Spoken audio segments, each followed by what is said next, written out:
gonna hurt. It's time for the Suffering Podcast.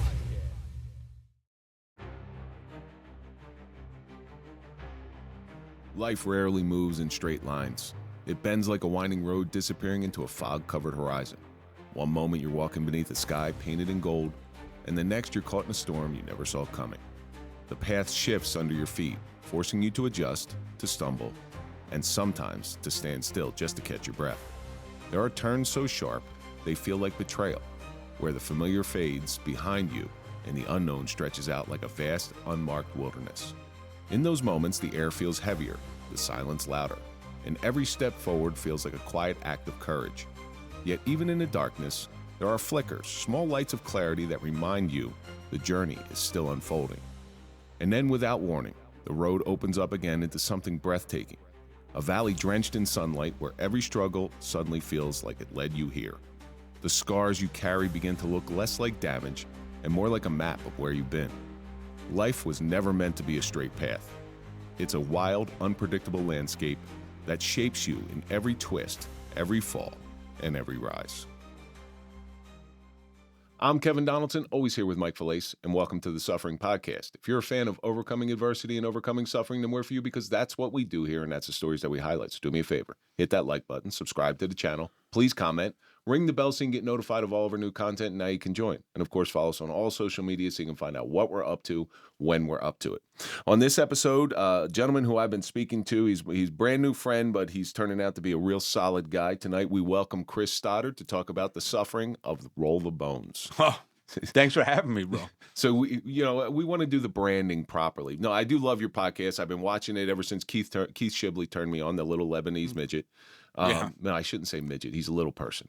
I think a little person. He runs a farm animal black market, I heard. But he's a good guy. He's a good friend of mine. Very solid guy. I've known Keith for quite a while. Just started speaking to him randomly one day, and we've been friends now for 3-4 years, something like that. So I'm overly appreciative of the people that he's brought into my circle. You're one of them. So thanks for coming up. Absolutely, bro. Before we get into anything, let's throw a big shout out to our marquee sponsor. That's Toyota of Hackensack. We don't trust anybody as police. We certainly don't trust anybody as podcasters, but we do trust the guys over at Toyota Hackensack. So if you're looking for a car and you're in the New York, New Jersey area, go to ToyotaHackensack.com. Let them find you a car, but don't forget to tell them the Suffering Podcast sent you. Then go over to the Suffering Podcast and get yourself some Dent Today's coffee. Great cup of coffee. Great cause. 100% of the proceeds go to Dented Development Project because we consider ourselves dented, not broken. And it's to help police, first responders, and their families recover from dents caused by suffering. So just go over to thesufferingpodcast.com, try it. And if you like it, tell me. If you don't like it, keep that shit to yourself. So, Chris. You're good at this. I've been doing it for a minute. So, Chris, each week we take a question from our audience. This one comes from Red Dead Revival. And it says, because I know you have your causes, right? Nobody who does a podcast, I'm going to tell you right now, nobody who does a podcast does it because they have no experience. Like, I'm not going to do a podcast on physics. Right. I'm going to do a podcast on something I know. So people, especially like you, who are purpose driven, and you do your podcast, you have a mission. So Red Dead Revival writes, how are you complicit in creating the conditions you say you don't want? I thought this was a good question, and I don't really know how to answer it, but I'm going to let you go first so I have time to think. I've created a space where people feel comfortable enough to share. And it's taken... I don't interview anybody. I have conversations with people. And I think that I'm assuming I'm going to answer this correct, but I can answer it in two different ways. Number one, I feel like humanizing some of the people that I've sat with. I've sat with notorious gangsters. I've talked to serial killers. Offering them a moment to show who they really are, the human side of them, I think is a wonderful gift to give a lot of people. A lot of people, when you know this, because a lot of people in this business, they want the blood, the guts, and the carnage. They don't care to learn about who they are today. And I don't really want to reiterate every bullet casing that's dropped in their life, because that's all. It's just them reciting the same thing over and over again. You might as well go watch the other podcasts. Right. Give them something new. Let them see who they are now. Yeah, I mean, there's certain points you want to touch on. The one thing I do get concerned with at times, because I'll talk with law enforcement, I'll talk with different people that hunt and track child predators, I get concerned that through those conversations, it may help predators find better ways to cover their own tracks, and we don't want that at all. Giving them a blueprint. Because I've learned so much through those things, and that's my biggest worry. I do think it's everything is a double-edged sword, no matter what it is. You're going to create a safe space, but you're also it's going to come with some kind of negative something, and that's my only worry, is that we are also offering a way for these pedophiles to hide themselves. I cover a lot of things, mental health, addiction, but I hope I answered that somewhat correct. No, you're absolutely correct. There's always going to be a byproduct of any type of mission that you put out there. Right. For me, the one thing that comes to mind is I'm here talking about how suffering is the way to get to the next level, and you gotta face your suffering. You can't run away from it. Meanwhile, my circle at one point got, not my circle, but my acquaintances got so large that I stopped looking at the people right next to me. I look at my partner, Mike. He was falling. He was just, he was dying inside. And because I was so focused on trying to save these people who were in front of me, I didn't look to my right. So that's how I was complicit in it. The bigger your acquaintances get, the less you start looking at the people who really, really matter in your life, your inner circle. And it's something, so when something like that happens, here's the good news on that stuff. When something like that happens and you feel like you're complicit in somebody's downfall, even though you didn't mean it, nobody tries to make anybody fall down. But you sometimes you have to have a course correction. You have to correct your course a little bit because your compass is a little off. It needs to be recalibrated. So after you recalibrate, and after Mike's death, I recalibrated the way that I do things. I looked at who's my inner circle and who are my acquaintances. My inner circle always gets preference over my acquaintances. Yeah. And that's not being rude. That's me watching out for the people who watch out for me. Mike always looked out for me. Okay. Yeah. My inner circle, they look out for me. I would be doing them an incredible disservice if I didn't look out for them in the same way. So, when I was complicit, I wasn't complicit in the fact that I was trying to make him fall, but I wasn't watching him close enough. Right. And I will never allow that to happen again, because what happens, every mistake you make is an opportunity to learn. So, you're going to come across a child predator who maybe you gave them a way to guard against getting caught. Well, when you find that out and you find out that you did that, you are going to course correct, and you're going to say, okay, well, I'm not going to do that shit anymore, and I'm going to change that stuff. So I thought that was an interesting question. It was an interesting one. I like it though. It's a thought-provoking question. I could do a whole episode on times when I've fallen down and picked myself up and recalibrated. Oh yeah. So Red Dead Revival, thank you for sending that question in. Keep sending in your questions, and we will try to get them on the air. So I know Keith introduced us. He was on your show. Your show came across my radar. I always watch what Keith does. Yeah. Your show came across my radar when he was on there, and he said, "Hey, you want me to make an introduction? Be on the show?" And I said, "Listen, if he thinks I'm a good fit, that's why I always say, if you think I'm a good fit, okay, I'm always willing to do that stuff." But shows like yours that are so mission based, I always gravitate towards. Yeah. And I know that comes from experience. So why don't you tell our audience a little bit how you grew up and where you grew up? I was born in Waterbury, Connecticut. Those that are from this area know Waterbury is a very dangerous city. I spent most of my life, at 3 years old, my parents they split up. My dad was, at the time, was active National Guard. But when we had moved to Wolcott, Connecticut, it's a small town right next door to it. When my dad cut and run, my mom had me and my brother we didn't have a lot of money. I can remember my mom working 3-4 jobs doing sales stuff. We would wait. Me and my brother would sleep in the back seat of the car while she was out delivering newspapers. She would get us up at midnight, maybe 1 o'clock in the morning, to go do that, and we'd do our routes. We'd eat McDonald's, and then she'd drop us off at school. So that was basically my life for several years. My dad was he kind of gave her the old I'm going fishing, and just didn't come back. But he did come back eventually. He came back married. That's a whole, it wasn't a good situation when he came back around. So how old was your dad when he did this? He had to be in his 20s. My dad was I know he was pretty young when I was born. And how old? I don't even know how old you are. I'm going to be 40 in 3 months. So I'm 39 now. So looking at this situation that you grew up with adult eyes, is there any sympathy for what I mean, he's a kid. Like you look at yourself at 20, you're a kid. Yeah. Is there any sympathy, or do you hold some? I had my wife, when I met her, she already had a son, but I was 27 when she got pregnant with my daughter. And I was doing a lot of terrible shit at that time. I was involved in crime and all kinds of other, not so savory things. So for me, I abandoned all of that to be a father. I never wanted my kids to ever have to go through what I did growing up. So I don't find sympathy in that.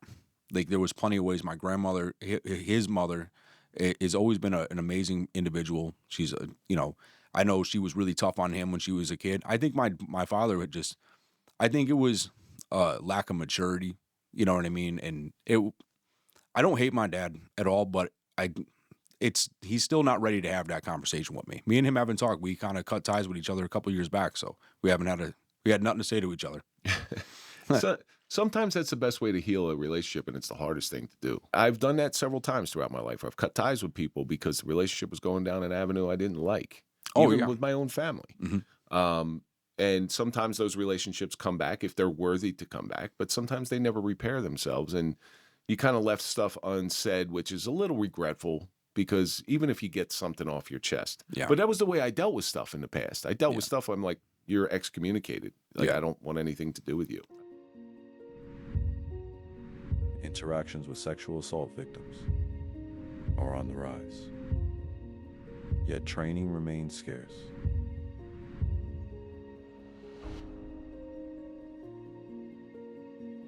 Every day, someone finds the courage to say the words they've been holding in for years. And every day, someone is standing on the other side of that moment.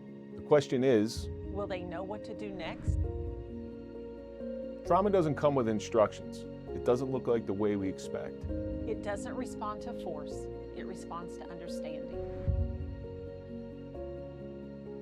Sherry Ulsip, survivor turned global trauma expert. Kevin Donaldson, retired law enforcement leader and advocate for real change. Together, we bridge a gap most people never see. We train officers. We educate communities.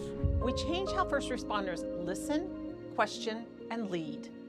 Because the first response can shape a lifetime. This isn't a theory. This is lived experience meeting leadership.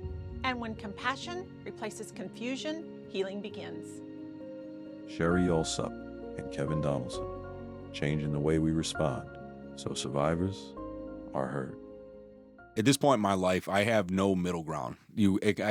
Somebody can go from zero to dead to me in the blink of an eye. But just because I don't have time, I'm painfully allergic to drama. I don't want to deal with I'll be there as a friend. I will listen to your problems, but if you won't take my advice and you just keep just dropping your problems in my lap, eventually I'm going to have to cut you off because it's going to take a toll on my own mental health. And it's like, we can't save everybody. I always ask people who get involved in those situations where, you're trying to help somebody, you're helping, but they're not ready for help. Mm-hmm. If you're ever going through lifeguard training, all right, so lifeguard training, the first lesson they teach you is be careful when you go out to save somebody because they can drown you. Yep. And sometimes the hardest thing to do is to just say, I'm out, man. And I've had to do that a couple times. And some of those relationships have come back and I've explained to them, it's like, it wasn't that I didn't care about you.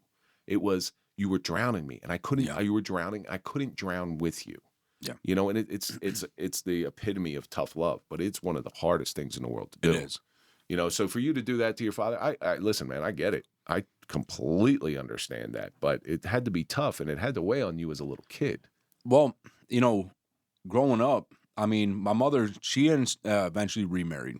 My stepfather, my entire life, he's been nothing but an abusive alcoholic. Everything starts off okay. This guy still looks back at my childhood with rose-colored glasses, thinking that he was a perfect, father figure.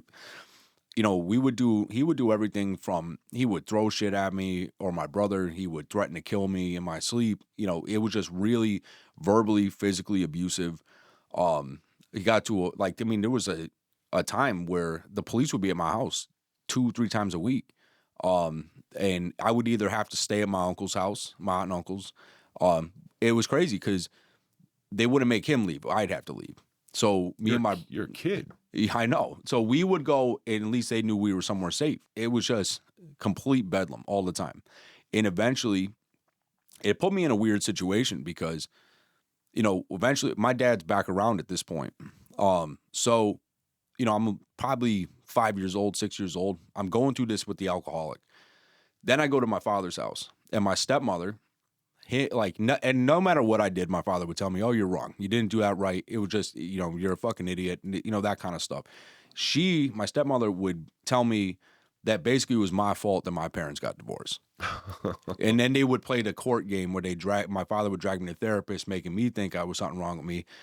And it was a combination of both sides. That was creating. I remember being in third grade wishing death upon myself. That's a heavy thing when you're 7 years old or 6 years old, trying to process like a suicidal thought. That's a dark place for a kid to be in. And it just eventually, that over long periods of time, set me in a trajectory of just pure hatred. I hated the world. I felt failed by everybody. I didn't trust anybody. And Did you have a lot of anxiety as a kid? yeah, I didn't understand what that was until I was 20 years old. That was when I had my first severe panic attack where you recognize something was wrong. But by that time, I was already involved. I was around a lot of dangerous individuals. Me and my friend, we were around a lot of, drugs, violence. You were taking a bunch of broken individuals and putting them in one spot. Like, I got removed from the school. They put us in an alternative school that was basically a dump. People are selling drugs or doing drugs at the desk. There was a soda machine in there. I swear, because it was the old Lions Club that would dispense beer. And you're taking a bunch of delinquent kids and putting them in there.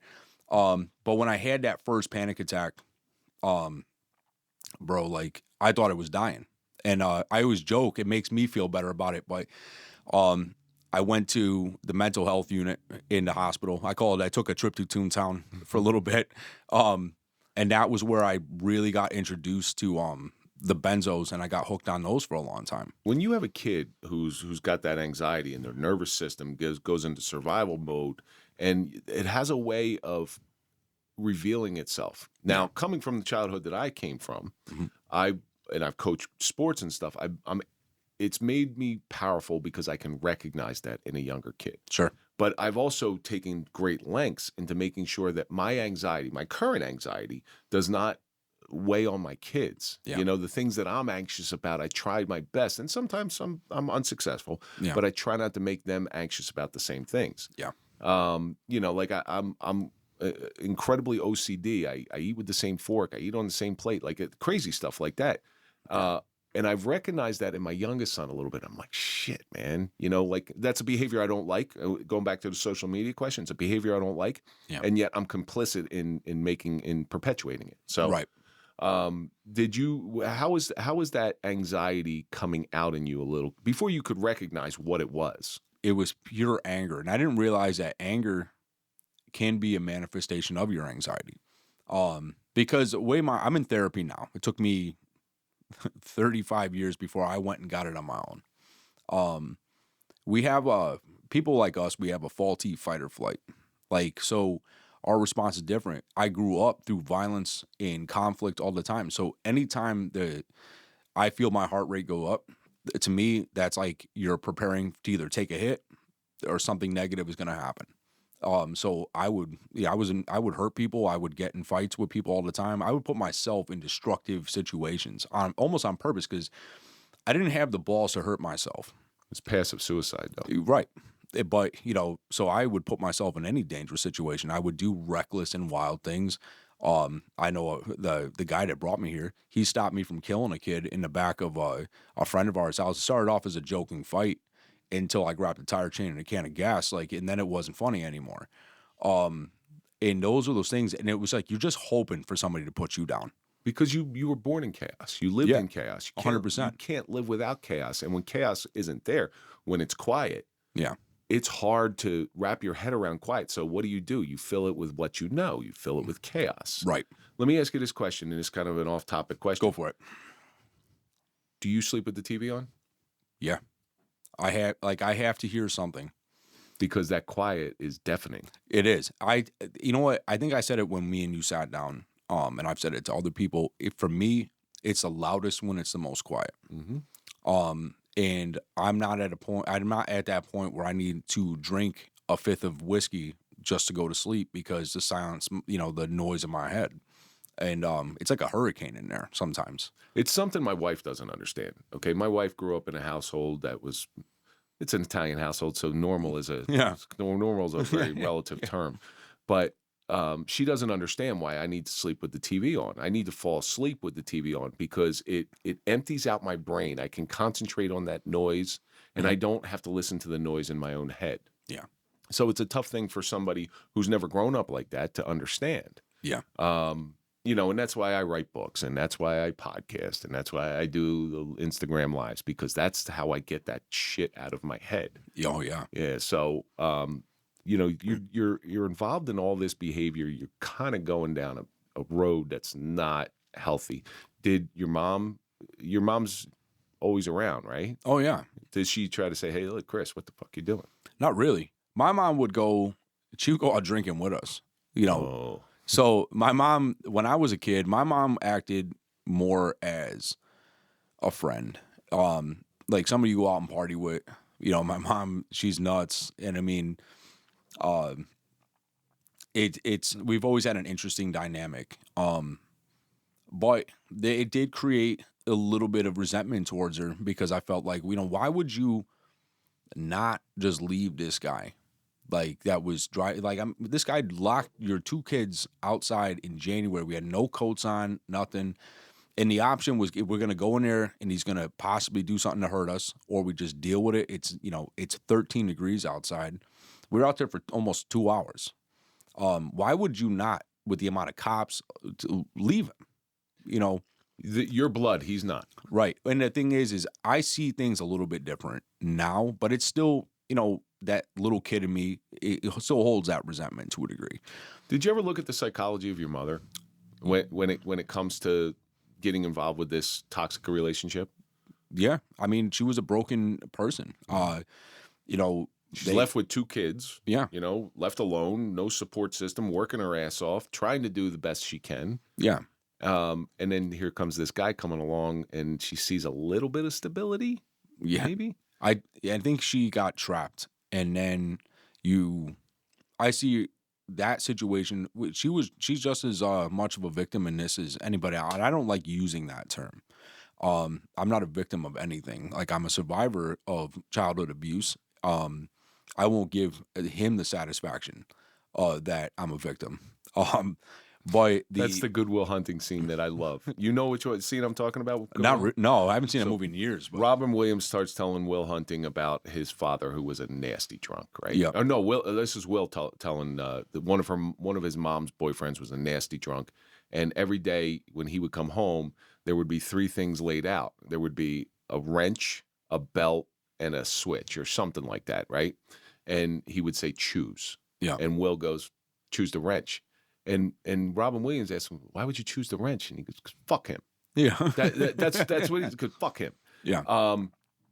But that's what life is like, If I'm going to take, okay, yeah. Come on, I'm going to show you that you can't hurt me no matter what you do to me. Yeah, it carried for a long time, even up until November. I thought this stuff was resolved. So I had interviewed Roma Army that Sunday. We were set up. It was a great week. Went down to Ian Bix with Ant.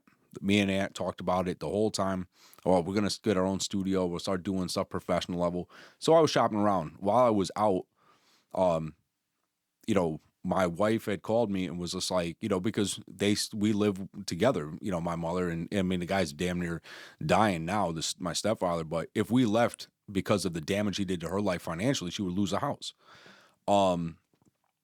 He had threatened to kill my kids while I was gone. I came back. I came in there, got home, asked my son what had happened. And that's when I started to realize that, all right, I still have unresolved shit. I walked right upstairs. He knew what time of day it was because he had the door barricaded, booted right through the door. As soon as he started kicking, I beat the brakes off of him, sent him to the hospital, got arrested. My dad just beat my case. They threw my case out like a week ago. But that's when I realized how much because there was a point when I walked in there to protect my kids. And then the part of me that went through all that abuse, then that came out. And and right when I knew, thank God my wife stepped in front of me because he had a crutch. There was a crutch leaning against the wall. I grabbed that. I was about to start smashing him with this thing. And she stopped me because as soon as like my wife got in front of me, I'm not going to do anything that's going to hurt her. Now, the thing that bothers me in this, you can look at this situation from two ways. I get congratulations, that's great. You defended your kids. But the other side of it, my kid saw somebody so emotionally irregulated that chose violence, something that I've told them their entire life to not do, and here I am doing it. So anger, and I've recently come to understand this, anger is a weakness. Okay, I get angry just like everybody else. Anger is a weakness. So if somebody has the ability to get me angry, they just found a chink in my armor. Right. Okay. And I've lived my life in trying to solidify the holes in my personality so people can't get in like that. But every once in a while, I'll get angry at something, and it's one of my biggest weaknesses that I have. Okay. If somebody makes me angry, they just found out some way to get me. And there's a lot of people out there that love to be able just to get you. They'll try to egg you on. Think about your friends busting balls, right? Oh yeah. All right. So the whole game between guys is I'm going to bust your balls until something hits and you get really angry. Yeah. And I'm going to, I win. Yeah. And that's what it is. Yeah. I get that stuff, with the trolls online. My favorite is when they troll me on Facebook. So they'll say something dumb about I'll have an Alaskan Avenger reel. They'll say something stupid about that. And what I like to do is I'll link their sex offender registry. That will be my reply. And then they delete the comment, rules when I reply. And then I DM them like, well, you don't want to play anymore? And that's my favorite. So I've tried to turn, because in this business, everybody comes for you. Everybody's so opinionated. For God's sakes, I wore sunglasses because these lights are bright. You should read the comments on some of these things. It's like, oh, he's hiding something. Oh yeah, he's a beacon of Satanism. My Surrounded video's got it's got 30,000 comments or something like that, and I'll read them, and most of them will be genuinely good and stuff like this, and you just ignore the good ones. You ignore the ones that are beneficial and the ones that are good. It's that one that's bad. You're like, motherfucker, and it'll just stick in you, and it'll eat, and you'll think about it, and you're like, you motherfucker. Yeah, But hey, listen, when you do something like this, you have to be prepared for that. It's the nature of the beast. You need them. Yeah. Well, a bad comment's going to be 10 times more valuable than a good comment. That's right. Now, I ignore that crap. I don't let it, eat me alive. Yeah. It's, whatever. Thank you for making me some money. So you go down this route where you get hooked on benzos. What was it? It started off with they had me on Klonopin, and eventually, but the thing is with the med techs, I kept telling them that this is not, I don't feel better. I don't feel good. So they just kept upping and doing different stuff. Eventually they stopped even seeing me. And that next thing you know, I end up on Xanax. I didn't realize that I was getting anxious because, I was blowing through my script. So I'm buying it on the street. I'm buying it all over the place. And that eventually I was just, I'd go into basically a benzo coma. That's how much I was taking. And I didn't realize you couldn't just take yourself off. No. And I got to a point where it's I'm not feeling better at all. I'm taking myself off all the drugs and all the stuff. And they actually forced me. They're like, you can't just cold turkey this. So they put me in a detox. Thank God they put me in it wasn't like a traditional detox thing. They detoxed me in the mental health unit. Thank God my roommate he had kicked heroin. So he helped me out a lot going through that process, but it was not good. Yeah, you see anybody truly going through DTs, man, it's a horrifying experience. Oh, that was one of the worst feelings of my life, dude. I'm so... it was like having some kind of demonic force just wrapped around my throat, dude. I was just having this conversation with somebody, I'm not a fan of illicit drugs at all. Yeah. I don't think I think they're all pretty much the same. But I will tell you this, illicit drugs, I'm talking like LSD or a psychedelic or something. And now the tides are turning with psychedelics. It's actually being shown beneficial to post-traumatic stress. Mm-hmm. You take somebody like the Beatles. The Beatles did LSD every single day and wrote Sgt. Pepper. Yep. Then you take Anna Nicole Smith. Anna Nicole Smith died with 9 legally prescribed drugs in her system. Oh, yeah. Because you go to a doctor and they don't want to treat, they just want to medicate. Yes. Because doctors don't know biology, they don't know psychology, they know prescribe. That's what they know. So I think the doctors in this country they have to take some ownership of this because, I mean, look at the whole opiate addiction. Yep. The opiate addiction, when oxycodone came out, 1% of the population was going to get addicted. That's what the study said. Mm-hmm. Look where we are. Right. And I think even with the mental health industry, it's aimed to subdue, not to treat. Not to heal. Yeah. So, yeah, it's great that they're not out there doing wacky stuff because you put them in a damn drug-induced coma. Mm-hmm. People need cognitive therapy, and you need to be able to find ways to reconstruct and create order in your life because your mind is so chaotic. And I find that's one thing I like with editing stuff. You have to be so meticulous, and you can see the difference in my trailers. If I'm doing it because I just got to get something done versus something that I'm actually putting my mind into. And that's beyond therapeutic for me. I agree with that 100%. And you know, the show, people have said, well, why don't you get somebody to do your clips or somebody to do I do the coming attractions. I'll put together everything. Mm-hmm. And people say, well, why don't you pay somebody to do that? And I said, number one, I'm cheap as hell. But most importantly is I actually enjoy the creative process. Right. All right. Because it gets my mind focused on this. Now, the downside of that is my family gets denied a lot of time because I'm constantly editing something. Oh, yeah. You know, but I enjoy it. It's my therapy. But I will say this. I've been in therapy. I'm no longer in therapy, but I was in therapy for, 12 years. Mm-hmm. And the benefit of doing something like this show has helped me way more than the medication that they put me on initially after my shooting. They put me on, the protocol is an anti-anxiety and an antidepressant. So I got put on a Klonopin and Lexapro. And you become a zombie, and you find out that the benzo, if you drink on it, you can get drunk quicker, which is not very good, very, very bad. Yeah. So what did it do? You take somebody with an addictive personality like mine, and you give them drugs? Come on. Yeah. If I was an arsonist, would you give me gasoline and matches? Of course not. Yeah, exactly. I just don't know how we get over this hurdle, and I think it begins by people sharing more and more experiences, because if you think about it, a lot of the people that share traumatic experiences publicly are actually in private settings. Like, people, your everyday guy woman isn't just going to an AA meeting and watching and listening. So that's where we have a responsibility when we're sitting and talking with people who are in recovery, or people that have serious mental health issues, or we're talking about very dark topics.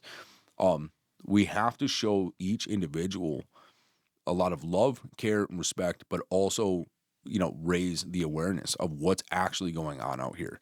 The battles we fight are hard and taxing on the soul. Fighting a battle that seems impossible to win. The stressful calls that give us wounds that cannot be seen. These moments leave scars. They leave dents.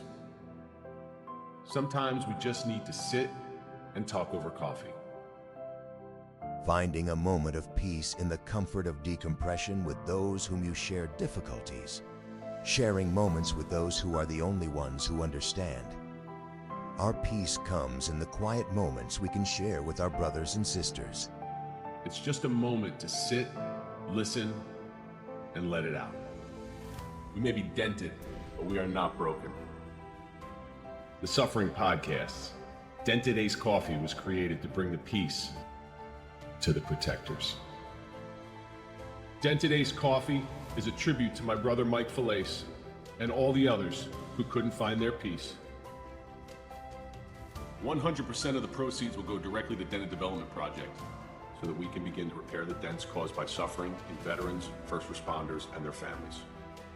The Suffering Podcast's Dented Ace Coffee. Get yours today by visiting thesufferingpodcast.com. Most of the stuff that happens in your adult life stems from childhood. That's proven. Sherry also actually says it perfectly. When you think it's over, it's actually just beginning. You know, when we're doing our classes, I'll say it's like stepping in a bear trap, and you break free from the bear trap, but as you're dragging that chain through the woods, you're picking up all this garbage and stuff. So when you think it's over, it's just beginning. And if you don't deal with it, if you try to bury it and you don't deal with it properly, it's just going to get worse and worse. And before you can't control it anymore, now you need help. Yeah. And people don't realize that. They think, they bury it deep and it's going to just go away on its own. It doesn't go away on its own. It takes active work. And that's the problem. That's the problem with today's society. I'm going to make a social commentary on this one, that nobody is willing to put in the work. No. So in order for you to have a successful podcast, it takes a lot of work. Oh, yeah. You're just not going to show up one day and be a talking head on a camera. It doesn't work that way. But the same thing goes for any type of mental health or any type of life change. It takes an enormous amount of work, and all we want is instant gratification. Here, take this pill. It's going to make you better. And it doesn't. I've learned something from every individual I've sat with, excluding one, which I won't name. Kevin Donaldson? Well, no, like I learned you and Sherry. Sherry was the first time that I felt, I can't even explain it. There's a moment when I felt comfortable enough to talk about some of the abuse I went through as a kid. And she's seriously one of the most wonderful, sweetest people I've ever talked to. And with you, the responsibility of becoming a person of action is something that it kind of resonated because it fit the theme of like the No More Mercy campaign that I'm currently in, is what gave birth to the Stand and Deliver Week. Like, do something, don't just talk about it. Get out there, do something kind for somebody. If you're gonna make a change in your life, do it. In like I'd say the two most profound people in my life are Anthony Arlotta and the Alaskan Avenger Jason Vukovic. Those two, like, Ant's become like a dad to me. I don't know Anthony personally, but I have a lot of mutual friends with him. Yeah, he's wild. I wrote Mangia Bene on my glass, for him. Those Italians, they're messed up. Yeah. But that's the thing. He's crazy, just like I am. And but he was the first person I interviewed. Never would have thought that it would be turned into this great friendship. But he always, even when I was doubting what I was doing, he always booted me in the ass. Like, keep going. You're going to do great. You're going to accomplish great things. Eventually I meet the Alaskan Avenger, who's the sixth person I interviewed. Jason made me dangerous because Jason unlocked purpose. And Jason you and him are very similar in a lot of ways because Jason, he has that, he's, as he frames it, see something, say something is played out. He's like, if you see something, do something about it. You know what I mean? Right. So, but he's become like my big brother. I mean, he called me at my on my wedding. Obviously, for DOC restrictions, you couldn't come out. But this is what I love about this business is you never know what your relationships are going to be with people. Well, you look at people and people like to call themselves advocates, right? Yeah. So an advocate is like male nipples, completely useless. So I deal with this in the arena of police mental health. Right. Everybody out there say, oh, we need to get rid of police suicide, and I'm an advocate for police suicide. Well, I don't know anybody that's an advocate for police actually killing themselves. Yeah. So what are you doing to change the culture? Are you going to open yourself up? Are you going to start a foundation? Are you going to start a show where people can have the freedom and the trust, because it's a trust issue? Sure. When people come on your show, they need to know what you're going to do with the information. Now, if you come from a place of understanding and you come from, where they're coming from, it's kind of like mutually assured destruction, right? So Yep. You're not going to do anything because you understand all that stuff. So, if I'm going to hand you something, hand you this trust envelope, I need to know what you're going to do with that before I actually freely give that stuff up. And, too many people, you go on these shows, and that's why, one of the first questions I ask, to be fully transparent before we go on air, it's, what do you want to stay away from? Because I'm not looking for a grab. Right. I'm looking for I want to know what helped you. Yeah. Because what helped you may help somebody else. Yeah. You know? So let's go back to your youth. Go for it. You get involved in crime, you get involved in all this stuff. Did you ever get arrested? Did you ever get I was pretty good at evading arrest. You know, I was very paranoid. And you know, the thing is like, I learned from some of the people I grew up with, when you're doing something, you're not talking about it. Don't brag about it. It's over. It's done with. It was petty shit when I was a teenager. Things didn't get more serious until probably end of 2008. I met this guy, Dominic. He was prospecting with a local support club. I was a naive kid thinking that like I can be sponsored and hang around like from a prospect. No, that's not how that works. It caused a lot of havoc after time because I was helping put in work with this guy. Like, you know, I was going with him on debt collections. I was going on, you know, we got shot at a bunch of times. He was sending me into, you know, rival club bars to do the things that he was supposed to be doing. And then he would just wait outside. Like, smart? I guess, yeah, when you have a kid with like 3 brain cells in his head who's half, you know, drugged out and drunk. I mean, I guess it's a smart thing to do, send me in as cannon fodder. But the thing is they respected, the older guys respected me because they knew I was fearless when it came to it, but highly reckless. That was where I need to be tempered down. So long story short, the guy was basically an informant, like the whole time. Where he got arrested for something and he was informant on it, and then they called me in, and it's intimidating when you're getting called in by, you know, the higher ups, you know, full patch members, and they're asking you questions like, you know, did he tell you this or did he say this to you? And they were like, don't lie to us. And I couldn't be around him because the bylaws, you had to be 21. I was barely, I think it was actually, so it was 2007 because it's when I met him because I was 20 years old.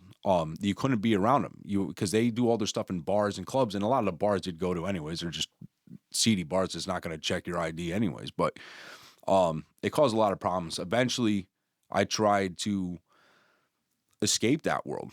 You know, I tried to leave through the military. That didn't work out. And instead of training when I came back, you know, I got hurt in basic training instead of just training up. I chose alcohol instead.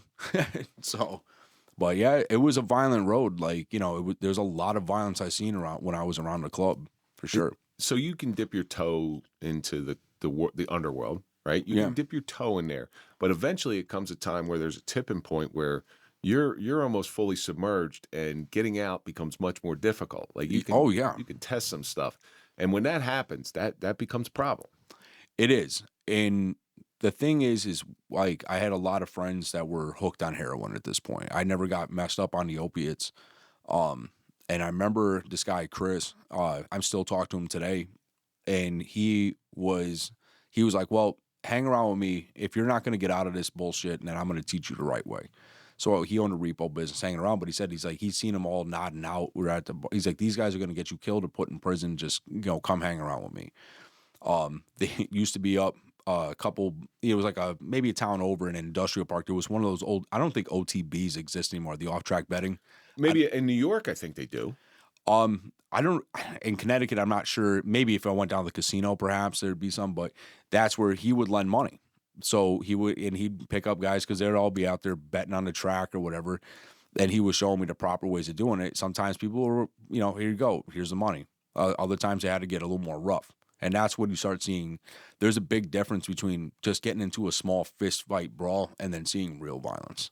You know, the parts where, you know, I was so lost between worlds because I was so lost in my own darkness. I should have never been part of any of that shit. You know what I mean? I'm very fortunate. I saw the path when I was 17 years old. I saw the path my life was taken, and I had the opportunity to get out and walk away and go to college. Yeah. And I went to a college that was far away, and I never looked back. All right. I was fortunate because I know if I would have stayed where I was, I would have been in the same situation you were. Yeah. I saw it starting to happen. You know, I remember I was out somewhere, and this speaks to real violence. It was one of the first times I ever saw like real, like violence type of thing in a fight type of situation. We were in the back of a pickup truck. Another pickup truck shows up. Somebody had a beef with somebody. Yeah. And somebody in my truck gets out with a baseball bat and starts hitting this guy. I mean, like really hitting this guy with a baseball bat, taking swings. And I'm like, holy shit, this guy's going to die. Yeah. And when you see that for the first time, you're like, oh my God. You know what the scarier part is in those moments, I didn't feel anything. You know, there was a strange part of, obviously your heart rate's up, you're, you know, exhilarated by the moment, but I didn't feel anything about it. Like, and that's scary to me. So you said when your wife, was she your wife at the time when she got No, pregnant? I was with my wife. Well, I call her my wife, but I've been with her since 2012. I met her actually 2 years before we got together. Shortly after a friend of mine had died. There was other guy, Black Flames, Red Beetle. She's probably mad I even brought this up. This guy who used to hang around, we used to torture him. We like lend money abusively, give him abusive points to pay it back. And he was like, "Oh, I met this girl. I'm gonna marry her. We're getting married." And I was like, "Well, you're an idiot." Like, and she's sitting there smiling at me. I was just like, "And you're an idiot too. What the hell are you thinking?" I was like, "All right, both of you kind of get out of here." But fast forward to 2012. Now I'm deeper into all this crap. She was pregnant. We stayed friends the whole time. She was no longer with him. She had a kid with another guy, and but I can remember video calling her. There's times like she's seen me hurt people straight up. She's seen me hit people with tire irons, you know, smashing people out. I've sent multiple people to the hospital with. There was one time this guy, we got into a fight, and me and 3 other people rat packed him like right in a bar. But I knew she would never. I wanted to be with her, but I knew this would never pan out with her kid involved. You know what I mean? And I started transitioning out. And like, I didn't want to bring that kind of crap into that kid's life either. So it's amazing what kids can do. Right. Right. So when you find out she's pregnant with your child, yeah, what's the switch that flipped in your head? I was terrified. Like, you know, like I was like, you know, it kind of sounds like a joke at first. Like it's like not real. You know, I was working a really shitty job at the time. You know, I had my other action with this guy, Chris, and then I just told him, I was like, bro, I can't do this. And he's like, you know what you got to do? Then you have to be a man. Don't just disappear. Be a freaking man about it. I did. I got my ass beat. You know, they tell me, you know, don't come back. And that's it. You know, but that was a tough transition, bro. Coming back from that, like having basically, I can do whatever I want. I sleep till noon. You know, all the action anyways is at night. So, you know, half my friends were dead and dying at that point. So, I mean, I just kind of, it was a weird life, but transitioning into like a normal job is not easy. You will know if you are meant to be a parent.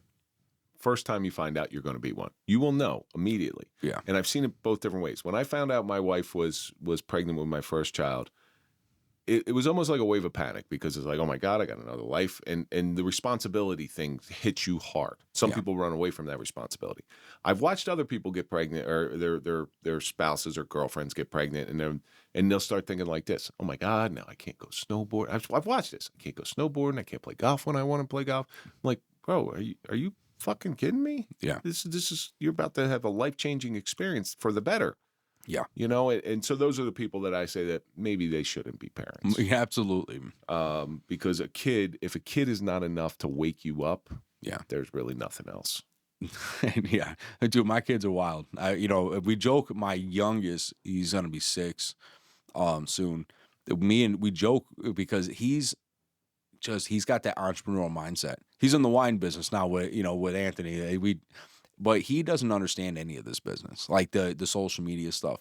So he doesn't understand the people that I talk to. Like he's always going on about Keith the cop. You know, is he taller than Keith? He might be, but you know, he has all these remarkable people he talks to, like the Alaskan Avenger. He was on when I was live with Jason. He popped on there just to talk to Uncle Jay. Like he had to talk to Uncle Jason.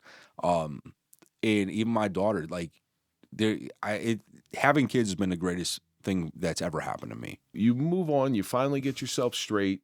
You know, you're dealing with residuals. I'm sure you're dealing with residuals. Oh yeah, yeah. That's just the way that it goes. But why start this? What was the harebrained idea that you're going to start a podcast? Oh, because I hate myself, I guess. I wanted a new way to punish myself, I guess. No, so I had done a few different platforms.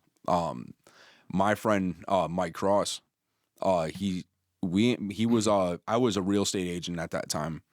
He was a loan officer, and we figured, we'll do a podcast. We'll talk about how to prep you from both sides of the real estate deal. We hated it. Yeah. Oh, we were just too unhinged, too crazy. So check this out. Like, I'm working. I was also doing a full-time retail management.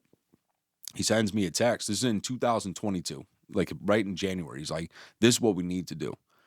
He sends me Anthony Arolata's interview on Vlad TV. He's like, "Let's interview guys like this." Fast forward, I'm like, "All right, bro. Like, no problem. We'll figure it out." We took some notes. Then Mike died. He died in his sleep. It was not good. So I abandoned the whole thing. I wanted nothing to do with any of this. Bad memories. It was. It was a kid I worked with. We did another platform together. I just wasn't feeling it. It wasn't fulfilling enough. And I was just like, what's the point? I get into a massive car wreck, and that was making it hard to do the physical labor side of the job. So I needed to find other ways. I was doing good with stocks, all this other stuff, but I wanted to find something like human connection somewhere. End of 2020. So the end of 2023, before I left this retail company I was with, I was doing these weird overnight shifts, and I'm listening to John Bernthal's podcast, Real Ones. With Shia LaBeouf? No, the time he was listening, he was interviewing Jay Dobbins, Mm-hmm. and then it queued up the Mel Chancey shortly after, and Mel, it was something told me like, "Hey, let me DM this guy on Instagram." It was like 2:00 in the morning. Mel got back to me like 20 minutes later and was like, "You know what? It might not be right now." I told him I'm in a dark place. I'm struggling. How did you reconnect with your faith? This and that. He's just like, "Well, you know what? It might not be today, tomorrow, or 6 months from now, but when the time comes, God's going to present you a path." I email. So fast forward to the end of 24, I was like, I'm going to do this. I sent 50 emails out. Anthony Arolata's the first one that gets back to me.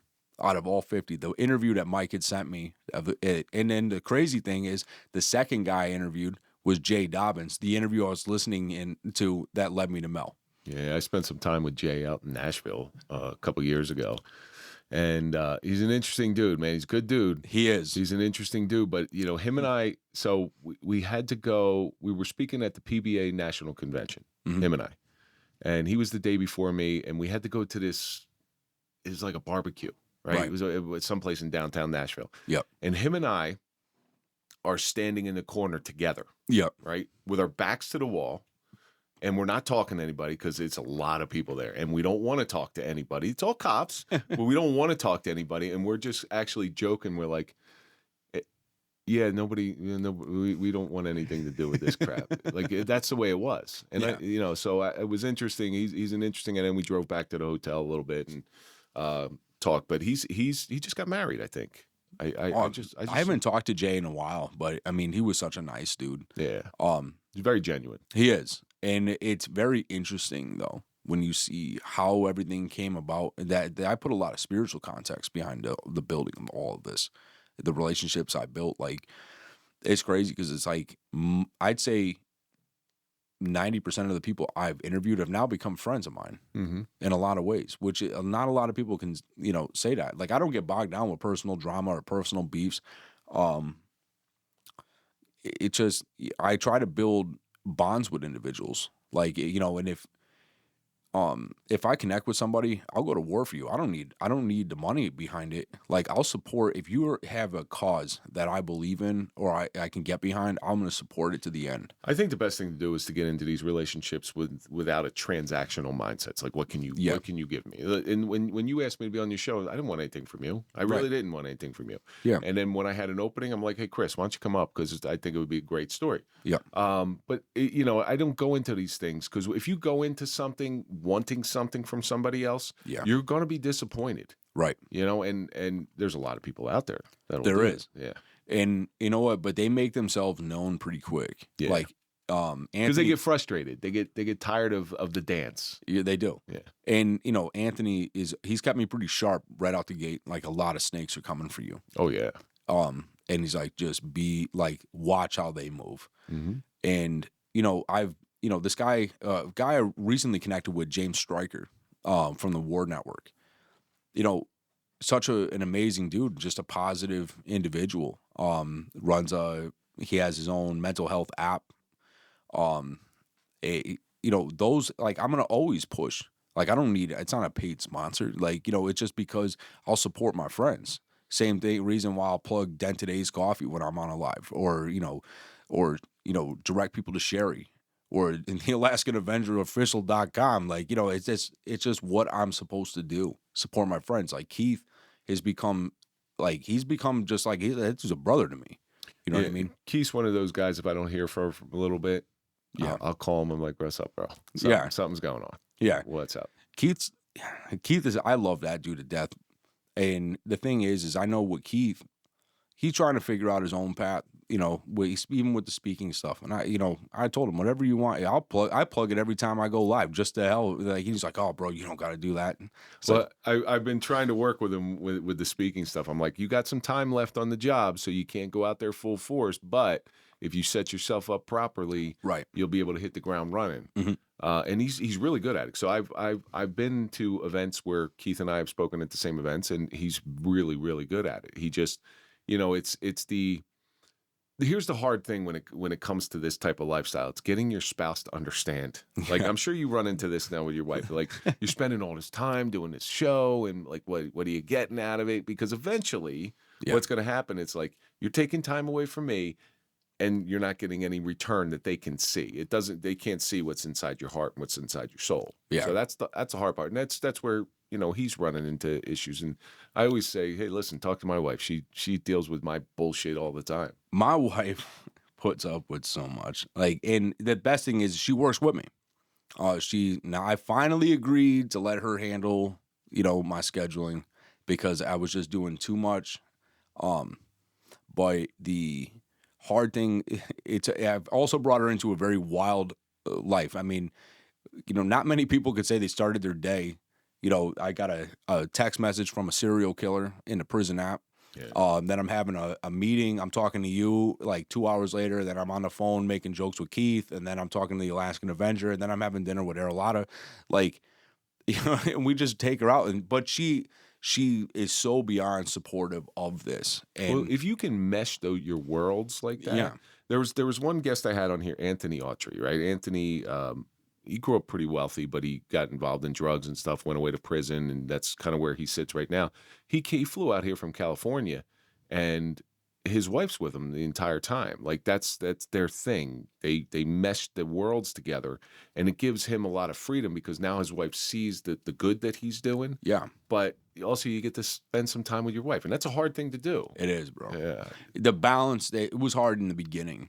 But she understands, like, she knows with me, no matter what it is, I'm going to go, it's all gas, no brakes. I'm going to go 150% in. And because I focus, I put the money out of my mind. That is a positive byproduct of the work you put in. It's already coming in now. But the thing is, it is a hard, brutal road of pain. Just because the money's starting to come in, the work is barely starting. It actually gets worse. It does. I long for the days when I was just on audio, filming in or recording in my basement, because it was so easy, and I thought I was busy, and then when stuff gets bigger, you're like, oh my God, there was nothing. Oh, for sure. I'd spend one day editing an episode, and I'm like, oh man, I'm tired. Now it's like 4 or 5 days in a row. You know what people don't get is when you're editing video, they see a minute clip. It took me an hour, or it took me like 7 hours, because I'm so meticulous. Everything has to hit certain sound points. It's gotta it's a nightmare process. But they think it's just like, oh, what's so hard about it? And then it's like, dude, trust me, try to edit something. Where did you get the name Roll the Bones? What is the meaning behind that? Roll the Bones, bones is a street term you either use for dominoes or dice. So, and if you notice that my collection of individuals do not fit a certain background. It's not all mafia. You got, where else you gonna find vigilantes, law enforcement, mafia, bikers? We got everybody. Musicians, tattoo artists. We have everybody. And it will always be a safe harbor for anybody that wants to share their story. So tune in and roll the bones on who you're going to get. Yeah, you never know. It could be Dennis Rader next week. Who knows? So why don't you give out where our audience can find you? You can find me on Instagram. You can find me on Facebook. We're going to be going to audio soon. But the main place is up on YouTube. That's where we do our premieres, our live streams, and you can, and on Instagram, I do Monday through Friday, at 11 a.m. Eastern time. I do coffee and I connect with random people in the community, usually invite them on. A mutual friend of ours, Matt, accidentally created it. Matt A&A Power Washing. Oh, Matt Batunis. Yeah. Matt. He accidentally hit request to join, so I was like, all right, the hell with it. Matt, I got to tell you what, Matt's got an interesting story. He does, man. Oh, Matt's got a real interesting story. I absolutely love that dude. Yeah, I'll talk to him every once in a while. But listen, Matt's ultra supportive. He's on every one of my lives. Oh, yeah, man. Yeah, I appreciate Carolyn's another one's always on my Oh, lives. I love Carolyn. Yeah. So, those people that you meet and those connections that you make it all worth it. You know, because they're getting something out of it, and that's really all you want. You know, I when I go on the air, it's most of the time it's to get something off my chest. Like that's my form of therapy now. Some people say that it's not the most healthy way, but it's the way that I do it. So listen, we're coming to the end of this thing here, and I end the show the same way every time. You know, you've had a lot of these difficulties from how you grew up to addiction issues, to anger issues, to finally finding your way. And it took you the better part of 27 years in order to find your way. It's a long road, and there's suffering along that road. If you don't learn something from your suffering, what a wasted opportunity. So I'm going to ask you the last question of the show is, what has that suffering taught you? To be kind and learn patience. Be kind. That's a tough one for people to understand. Yeah. Okay, what true kindness is. Yeah. I think what you're looking at is grace. Yeah. Okay, so grace is when you deserve a punch in the mouth and somebody gives you a hug. Yeah. Right. That's true. I think it falls under the patience part of it too. Like, but I try to listen more and be more receptive to new ideas and not just bury anybody. Well, I love the fact that you're growing leaps and bounds. I love the guests that you have on, and listen, I can't wait to see where it goes. And whenever you need something promoted, well, I always say when you come in here, you're family. Me and my partner would say that constantly. And I truly believe that. And out of your episode 285 and out of 285 episodes, I'll bet you I keep in contact with 90 to 95% of the people that I've had in here. Awesome. And they're good friends. Yeah. So I become invested in people's lives. And I have a feeling that's where yours is going to end up as well. So, Chris, thank you very much for coming in. Thank you for having me. And that's going to do it for this episode of The Suffering Podcast, The Suffering of Roll the Bones with Chris Stoddard. Let's think about all the stuff that we learned. Be painfully allergic to drama. Yeah. Silence can ultimately be deafening. Be a person of action. Watch how people move, and it'll tell you everything you need to know about them. But most importantly, and I think, it's so simple and it's so difficult, and that's be kind. Yeah. And so that's going to do it for this episode. Don't forget to go to popple.com, put in the code TSP20 for a 20% discount on your digital business card. Follow us on all social media. That's Instagram, Facebook, TikTok, LinkedIn, Clapper, OnlyFans. Follow me at Real Kevin Donaldson, and of course, follow the Suffering Podcast. We'll see you on the next episode.